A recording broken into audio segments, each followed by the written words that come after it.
चौटाला एक ऐसी स्त्री जो अपने पति को ज्ञान देने के लिए बनी थी पुरुष। आखिर क्या है इसके पीछे का रहस्य, आइए जानते हैं इस वीडियो में। नमस्ते दोस्तों, स्वागत है आपका हमारे चैनल में। रामायण के रचयिता वाल्मीकि योग वशिष्ठ के रचनाकार कहे जाते हैं, जिसे कभी कभी वशिष्ठ रामायण भी कहा जाता है।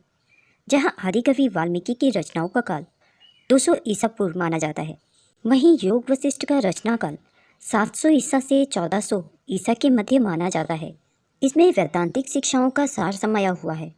वशिष्ठ गुरु से अपनी शिक्षा पूरी करने के बाद भगवान राम तीर्थाटन को चले जाते हैं, जिसके अंत में उन्हें एहसास होता है कि उनका जीवन वैराग्य के लिए है। तब उनके गुरु वशिष्ठ उन्हें ऐसी कहानियाँ सुनाते हैं जिसमें यह दर्शाया गया है कि गृहस्थ के सभी दायित्वों का निर्वाह करते हुए भी मनुष्य के लिए वैरागी जीवन जीना संभव है। इन्हीं कथाओं से योग वशिष्ठ की रचना हुई। चौटाला की कहानी इन्हीं कहानियों में से एक है। एक राजा थे सिखीध्वज, जिनको ज्ञान की तलाश थी। राजा की पत्नी चौटाला, जो एक योगिनी थी, बहुत बुद्धिमती थी। वह प्राचीन तंत्र मंत्र की विद्या में पारंगत थी। उसमें अपनी इच्छा से अपना स्वरूप बदल लेने की क्षमता भी थी। लेकिन राजा अपनी पत्नी की बातों की ज़्यादा परवाह नहीं करता था, क्योंकि राजा के लिए वह एक औरत थी। ज़्यादा से ज़्यादा वह बहुत अच्छी पत्नी हो सकती थी, इससे ज़्यादा कुछ भी नहीं। कहीं से भी ज्ञान प्राप्त करने के लिए दृढ़ संकल्प राजा ने एक दिन अपना सारा राजपाट त्याग कर उसकी भागदौड़ अपनी योग्य पत्नी चौटाला को सौंपने और वन की ओर प्रस्थान करने का फैसला किया। क्योंकि राजा स्पष्ट रूप से वन जाने का मन बना चुका था, इसलिए उसकी पत्नी ने उससे जाने से नहीं रोका। लेकिन उसने अपने पति को वापस लौटा लाने का इरादा भी ठान लिया। एक बार चौटाला ने पुरुष का रूप धारण करके अपने पति का पीछा किया और राजा को अपना परिचय उसी के जैसे एक योगी के रूप में दिया। अपना नाम कुंभक बताया। कुंभक के रूप में उसने अपना ज्ञान राजा के साथ बांटा कि कैसे समाज के बीच रहते हुए कोई व्यक्ति संत बन सकता है। सिखीध्वज ने इन शब्दों को ग्रहण किया, क्योंकि उसने ये शब्द एक पुरुष के मुंह से सुने थे। वह विद्या संपन्न कुंभक का एक अच्छा मित्र बन गया। एक दिन कुंभक ने कहा, मैंने क्रोधी स्वभाव के दुर्वासा ऋषि को देखा, जो जल्दी जल्दी आकाश मार्ग से जा रहे थे, और कहा कि वे उस स्त्री जैसे लग रहे थे जो अपने प्रिय से मिलने के लिए भागी चली जा रही हो।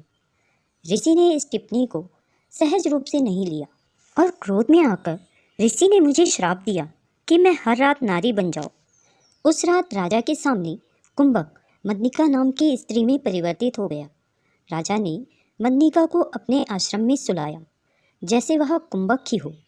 लेकिन राजा ने मदनिका के साथ किसी प्रकार का यौन संबंध स्थापित करने का प्रयास नहीं किया, क्योंकि राजा ने ब्रह्मचारी रहने और एक सच्चा संत बनने का संकल्प लिया हुआ था।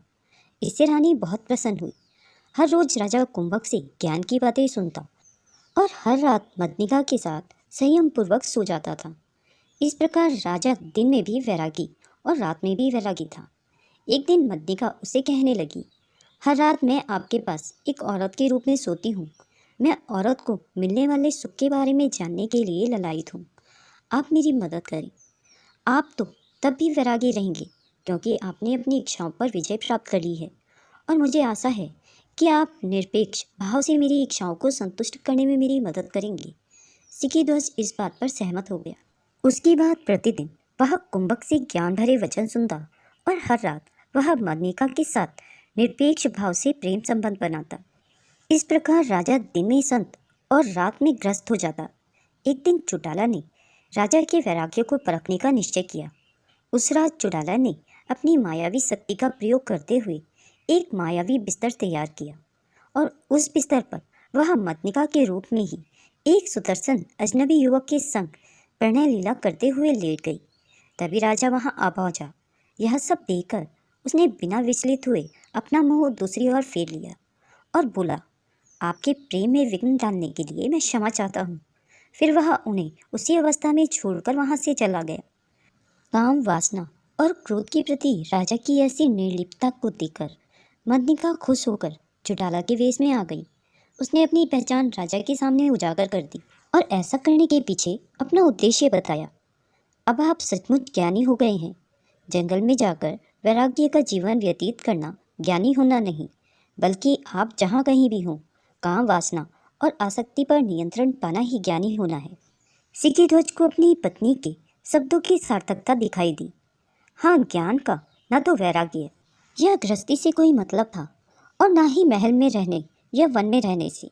राजा को यह एहसास हुआ कि उसने महज इसलिए अपनी पत्नी के ज्ञानी होने से इनकार कर दिया था कि वह एक स्त्री थी। पत्नी द्वारा पुरुष के रूप में दिए जाने वाले वही ज्ञान स्वीकार करने योग्य हो गया था।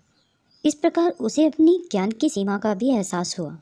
इस प्रकार वह प्रबुद्ध होकर अपनी पत्नी के साथ, जो उसकी गुरु कुंभक भी थी और उसकी प्रेयसी मदनिका भी थी, अपनी राजधानी लौट आया और अपनी बुद्धिमती चुड़ाला के सहयोग से देश पर कई वर्षों तक राज किया। दोस्तों, यह कहानी काम वासना से संबंधित विषयों में अधिकांश भारतीयों की बुनियादी बेचैनी दर्शाती है। काम को कुछ ऐसा समझा जाता है जो व्यक्ति को धर्म से दूर ले जाता है। यह कहानी इस विचार की ओर ध्यान दिलाती है कि यौन क्रिया व्यक्ति को धर्म से दूर नहीं करती, बल्कि उसकी आसक्ति और उसकी कामनाओं से धर्म से विमुख करती है।